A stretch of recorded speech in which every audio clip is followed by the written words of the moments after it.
Hello. In this presentation, I'm going to talk about astrological sojourns. It is part 2, and 3 topics are emotional body, astrological sojourns, and planetary sojourns. So where's part 1? If you go to the Contemporary CAYCE of Canada, Key Holders in Love and Planetary Sojourns on my YouTube channel, you'll find this video here. And jump to the 25th minute of this video, you'll find part 1. So this is just a continuation from that talk. Emotional body. The soul with the mind expresses many types of emotions through the physical body.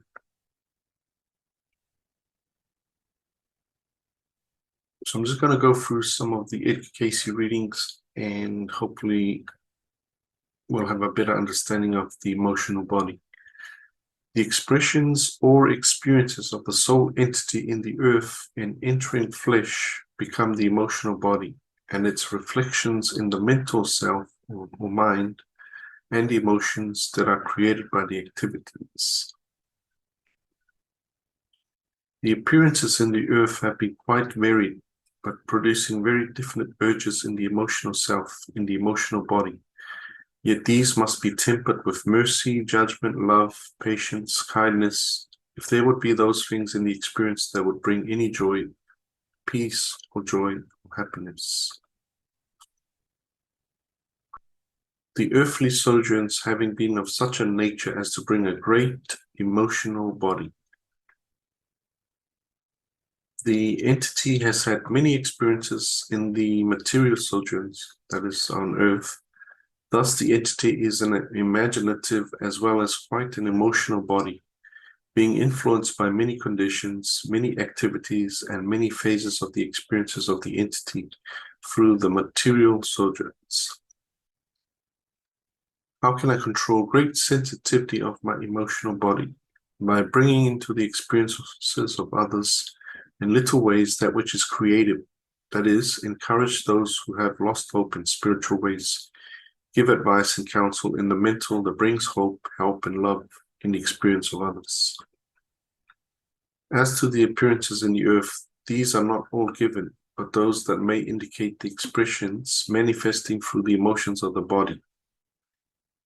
And as indicated, this is an emotional body, yet often called cold and calculating, for it thinks within itself. Urges arise from astrological aspects, not because the entity was born under this or that planet, but the powers that have been accredited to them have their influence as they become an active influence in the experience of the entity in the Earth's plane, as well as the indwelling of the entity in the Earth, carrying with it in the emotional body those urges latent and manifested in the Earth's experience. Okay, now, what's the difference between heredity and environment? This is all found in reading 25812. So it hasn't been changed. This is the actual book. Spiritual heredity is a combination of what the entity or soul has done with its opportunities for creative influence in this and all other experiences. That inherited is what the entity has made of such. The spiritual environment is the sphere of activity in which such influences have found expression, whether in this or in the other environments of this same solar system, much as the manners of activities in the earth have been in the various classes, the various ages, the various periods through which each soul passes. Okay, now astrological sojourns. And the first reading number 1, I think I'm going to do about 11 readings, so bear with me. The astrological sojourns become as innate urges, while the material sojourns become as the urges from the emotional. Hence we find, as may be found from that indicated, the entity is very spiritual-minded and yet quite emotional at times. In the astrological, then, Mercury, Venus, Jupiter all become active influences in the experience of the entity in the present, because of the relationships with those environments of the soul as an entity in such an activity or environment.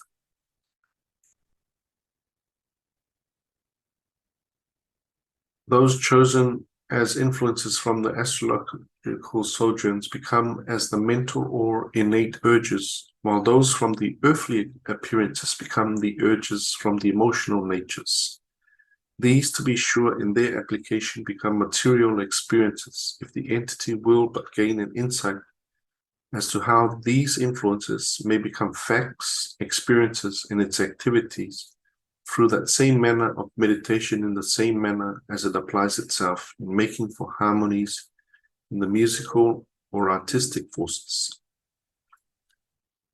The sojourns in the environs about the earth are the dwelling places of or consciousnesses of the entity between the material or earthly sojourns, and are represented as places by the planetary forces given or named as Venus, Jupiter, Mars, Mercury, Saturn, Uranus. These influences from the astrological sojourns are only urges, as also are the material sojourns. The astrological sojourns make for the mental urge by an environment, just as the activities of the entity would be influenced in or by any sojourn in certain surroundings. But the material or earthly sojourns make for the hereditary influence, as might be considered in a material sojourn. The astrological are the indeed or true environmental forces, while the earthly are the indeed or true hereditary forces, as governed or classified in the psychological studies in the present. The entity may become conscious within of the closer walk with the divine, and thus make such closeness of contact with the universal consciousness as to experience much of that which may be helpful from the inferences and inclinations that may be interpreted here from the experience of the entity. From the sojourning through the appearances in the earth and the activities of the environments that are called astrological influences, yes, for a better name. The influences from the astrological sojourns, then, as we have given, are the innate or the deep urges that may be aroused by visions, dreams, meditation, or the soul forces as they may manifest. The influences from the astrological sojourns appear or manifest in the experience of self through the innate or the deeper mental self, or as the entity has experienced and has begun to lose some of the same in the daydreams. The emotions that arise as influences from sojourns in the earth have also at times brought and do bring disturbances. For know in self that all whom the entity contacts will be benefited by the entity's very influence upon their activity.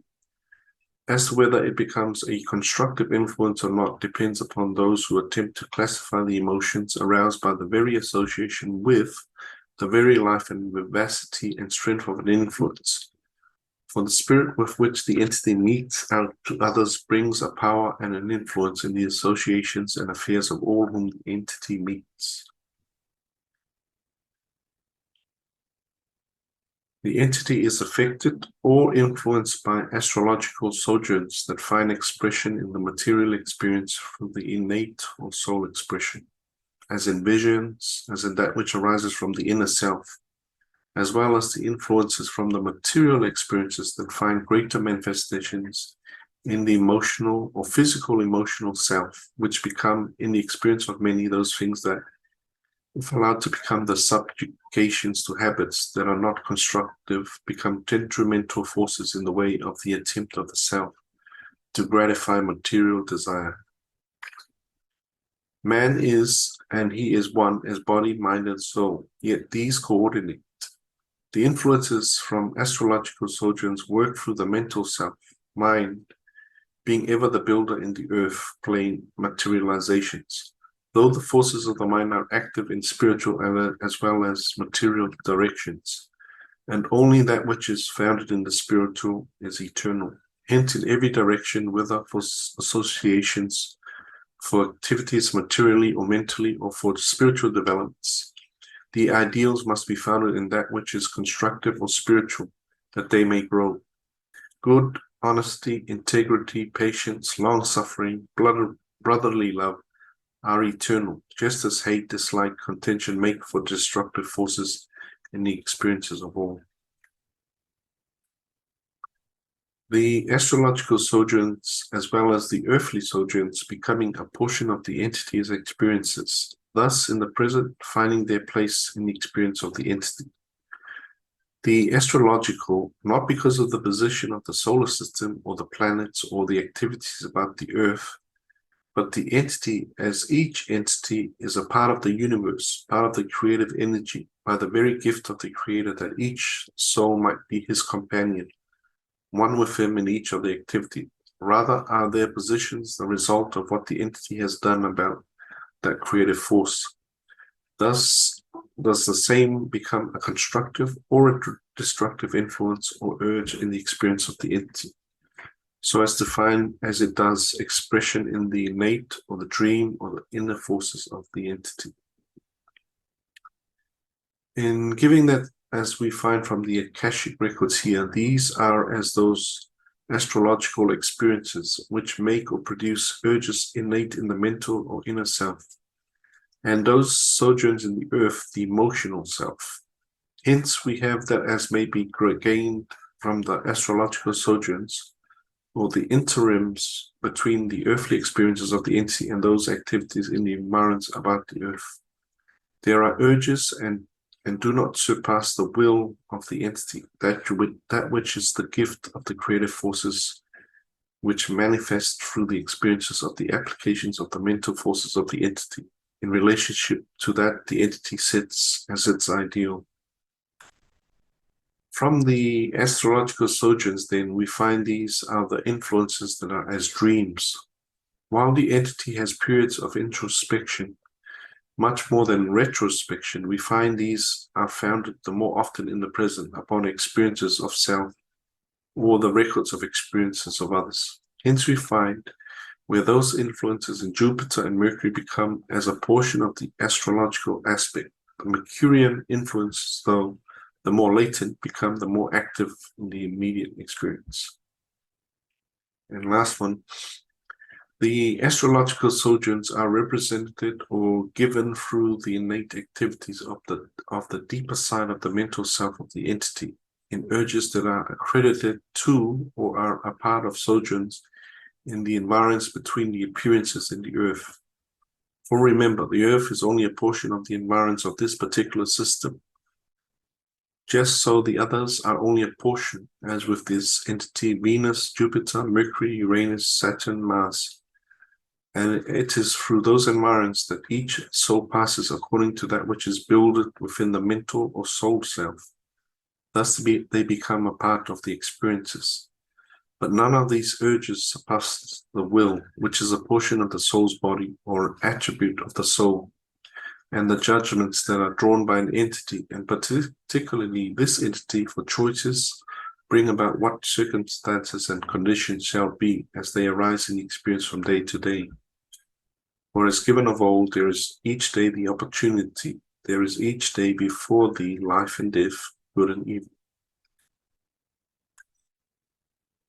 So there's a difference between a spiritual body and a physical body. So the spiritual body is also known as the soul. It belongs to the universe. It is universal. It has access to everything in the universe. It has at least 7 spiritual centers. Well, that's if the soul is sojourning in the solar system. There's a higher self, if on Earth, soul mind has soul mind or a superconscious mind. Now, the physical body contains the emotional body. Is earthly, belongs to Earth. It has 7 endocrine glands, which is controlled by the spiritual centers of the soul. Has an ego, lower self, and the conscious mind. So planetary sojourn and the 7 planets. So here we're going to just discuss the difference between astrological sojourns and planetary sojourns.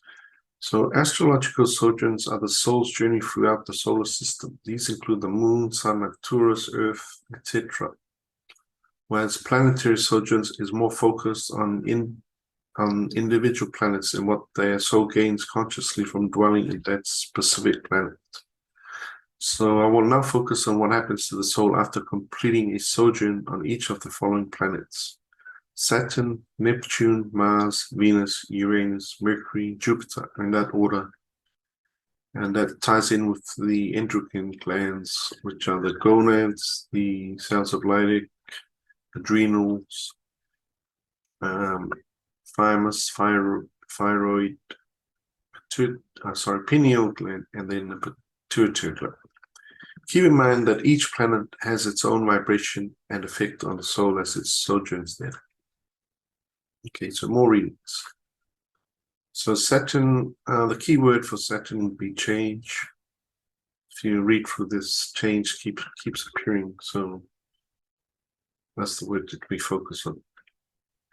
So Saturn, we find in Saturn the great changes in those environments or surroundings, as also in tenets, to which the entity may turn and has turned its attention from time to time.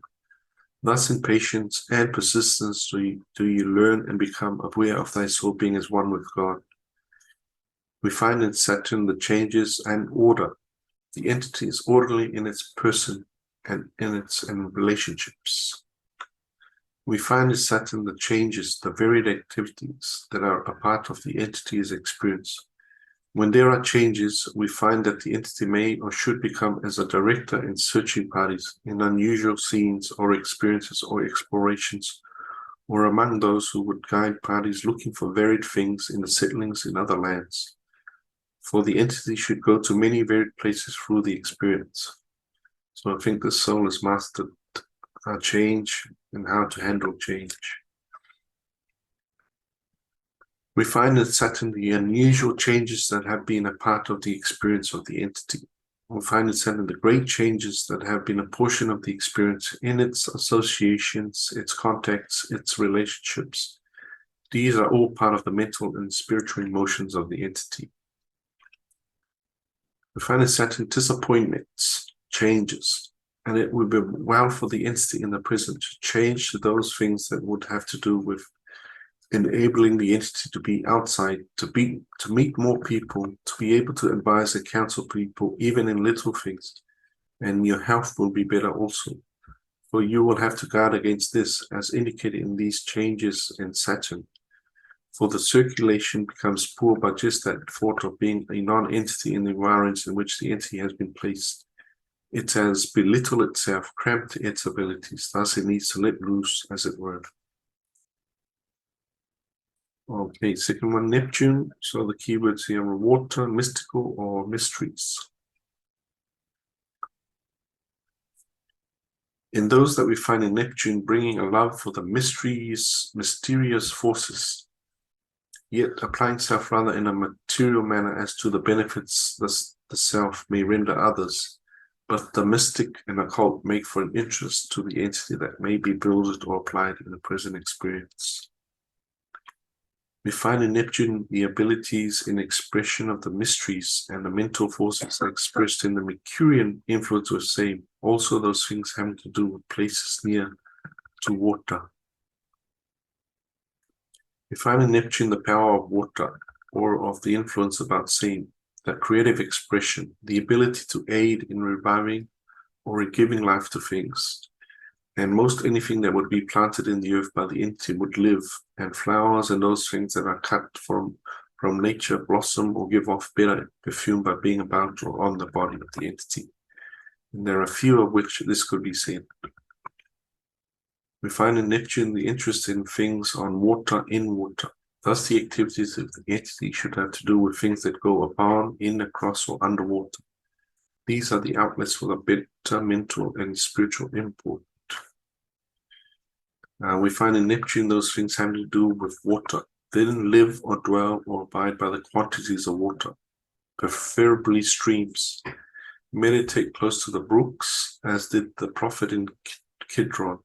These will bring to thy consciousness the ability to send out that healing force that expands from his consciousness. Number 3, Mars. 2 keywords here, anger and activeness. We find in Mars the anxiety, wrath, madness, the abilities to do things, but they must be controlled by judgment, by the exercising of an ideal, You have a pattern that is set in him and has given, as you would that men would do to you, do even so to them. This applied in every phase indicates an active principle, and not merely a tenet to be set on Sabbath days or new moons or at some special occasion when you feel kindly towards one or a lovely deed done. We find in Mars that the entity is one that may never be called lazy, so is very active in body or mind. You have some anger, but you're not worth much without it. And remember, you are worth much less if you don't control it. We find in Mars the overactivity at times, even to the extent of driving itself. We find in Mars that inclination for madness or anger to at times upset many of thy best laid plans. Also, it makes the entity very active. Also, as indicated, Mercury and Mars at sometimes very careful as to what the entity does, or precautious, as these are misconstrued because of thy tendency to be such a good spender when there is that to spend, but find that spending rather in the gifts and graces of the Lord, and you will indeed find that which brings harmony, peace, grace, mercy, and truth in the lives of others. We find in Mars the anger, the wrath that finds its level even as does water in its material consciousness, and as such is the mother of strife, of vice, yea, and the purifier also of that as may be assimilated in spiritual consciousness. It is the purging spirit in the experience of man in the world today. In strife, in war, in greediness, in hate, and all is a part of thy material consciousness. We find in Mars the hard-headedness that at times appears, not that the entity is not capable of being angry, yet controls that emotion often. Yet determination and decision is manifested in the latent forces of the entity's manner of judgment, thinking, and choice. The next is Venus, the two keywords here, love and beauty. There are many others, but I'll just focus on these two. We find in Venus the appreciation of beauty, the appreciation of music, and of children. Yea, the bringing of a smile to those who are disturbed by every character of disturbance. For the entity may wipe away many a tear for those who are disturbed for one reason or another. Think not that these will not come back to thee. Do them not for the reward, but for the joy, that love, that feeling of being at one with the creative forces, as manifested in the fruits of the Spirit. For in patience and in love, in grace and mercy, you may come to know and feel that joy which comes in doing good ever. We find in Venus that the entity is very sincere. Just occasionally would the entity ever be emotional in a love affair, but it could love if it decided to do so, or it could tell the fellow where to go if it chooses to do so. These are the independencies in the entity. We find in Venus the grace, the activities, love that may be material, mental, or spiritual, for these are within the realm of the entity's experience. We find in Venus the beauty, the art, the artistic temperament, as well as the tendency for the spiritual aspirations of the entity. We find in Venus the love, the timidity, the tendency at times for criticism. Learn the lesson well of the spiritual truth. Criticize not unless you wish to be criticized, for with what measure you meet it is measured to thee again. We find in Venus a love of beauty, a love of harmony, and yet it is as a distant thing apart at times. This may be altered. There is the love of music and those abilities for the entity to better contribute to the activities by its presence and by its own sincerity. Have you asked thyself lately, how sincere am I? You may answer only in him. We find in Venus the harmony, beauty, color, music, joy. So we find in Venus that unusual attraction that the opposite sex, so this is what beauty does and love, will have for the entity, and the entity for the opposite sex. Hence, those relationships and such should be the problems, as well as the studies and the guidance through the periods, especially in the next cycle or during the next 7 years for the entity. We find in Venus the music, the art, those influences have to do with tone or color, the home, and the abilities in attracting individuals. Now we find in Venus the appreciation of purpose, of beauty, of love. Hence the entity is tender-hearted, making same long-suffering also, in the spirit of tolerance, of faith, of patience. For these to be those things that take hold upon the spirit and purpose, for which a work may be done, rather than the material of fame, success, or of a thing or condition. So number 5, Uranus extremes. To swing from one to the other. From Uranus, we find the extreme influences, and the entity often finds itself rising to the heights through the emotional self, whether from material aspects, mental aspects, or the spiritual influences. Again, in the depths of despair, making for disturbing influences in the equilibriums of the physical self, as well as in the spiritual emotions. These, as we will see, have their influence on the way the activities of the entity. Hence, as given often, the entity must keep itself mentally, physically busy in those things that may bring help or hope in the material ways, or in mental or in spiritual activities. In the astrological aspects, we find Uranus becoming that making for an extremist in the very activities, and only as the entity has applied itself in keeping itself in check in these directions has it prevented the entity from running to the extremes in almost every form of experience, whether in relationships of those of the opposite sex, or whether in the activities are related to material gains, or whether in those fields of the preservation even of its own health. These have all been as influences, the tendencies for extremes. The influences from Uranus make these rather as innate urges. There are the interests in those things that bespeak of what may be termed the extremes in the experience of individuals.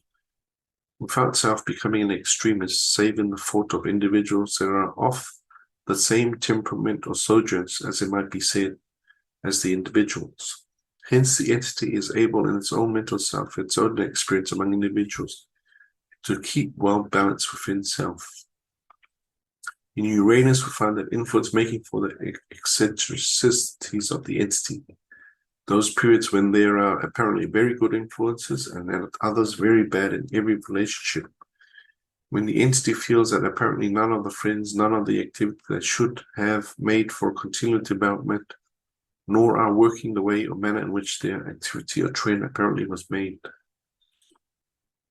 In Uranus, we find that indicating the confusions at times by the very inabilities for the entity under its environs in the present to coordinate the extremes that arise in its experience.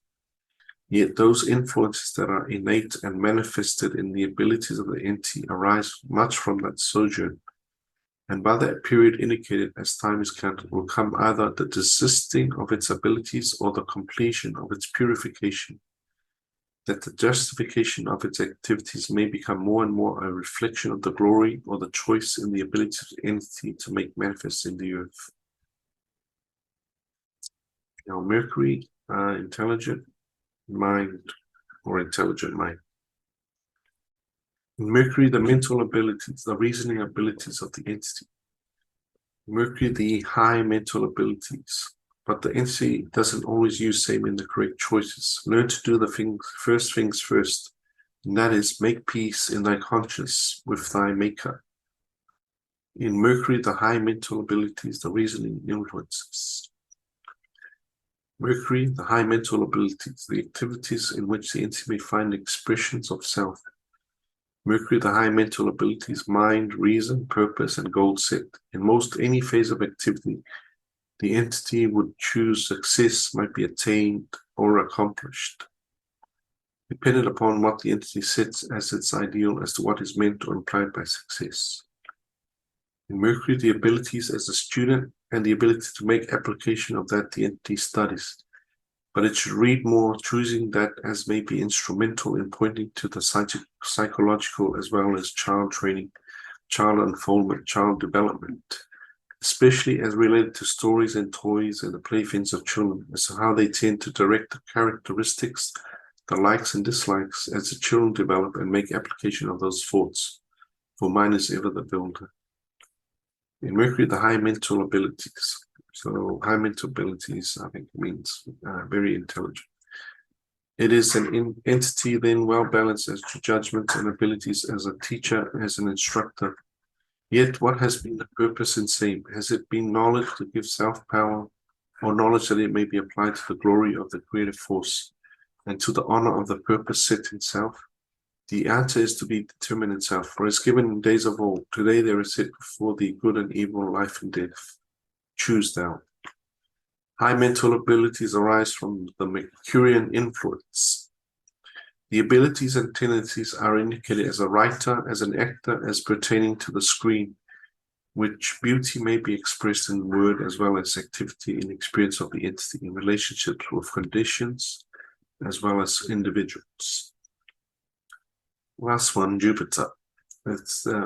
Jupiter has a universal influence or benevolent, a very good influence. In Jupiter, the benevolent influences the ability to see many groups, many phases of human experience, also the ability to analyze things, conditions, and circumstance. In this phase, too, comes the ability for the entity to become a universal, helpful influence in its activities, as well as the opposite, miscomprehension, misapplication of spiritual law that may lead many, as well as self, to distorting conditions mentally and materially in the experience. In Jupiter, the benevolent or universal influence, thus the international activities and relationships should be a part of the entity's application. In Jupiter, the universal consciousness, the seeking for the awareness of the consciousness of the influence from without, as well as those that respond to the realms of consciousness within. In Jupiter, benevolent influences and activities urges from each. In Jupiter, the universal consciousness of the entity, the ability to see all as a whole. And here is a warning. Even though there may be the study of very serious problems, learn to use laughter, even prayer and laughter, that there may be kept these opportunities to self through such periods of activity. And most of all, embrace each opportunity wherein the entity may add to the knowledge of true living forces in experience. In Jupiter, the universal consciousness, thus the entity is one that may easily become so wrapped up in knowing so much as to know nothing real. Know what you know, but know its source, and let its source be much higher than self, though it must be known itself, if it is ever to self to be true. They are not contradictory if you analyze them within yourself. In Jupiter, that universal consciousness, the longing for the knowledge of something outside of self, and that we find the universal desire or the desire to be of help to many, irrespective of the cost to self, if correct. Let that motivating force be of the spirit and not merely of the own ego to hide their own loneliness. For if he, the spirit of purpose, the spirit of hope, the spirit of universal love be with thee, he shall free thee indeed, and all will call thee blessed. So you are a special soul, you have spiritual gifts from your sojourns around the solar system. You have past life experiences or resources you can tap into. Thank you.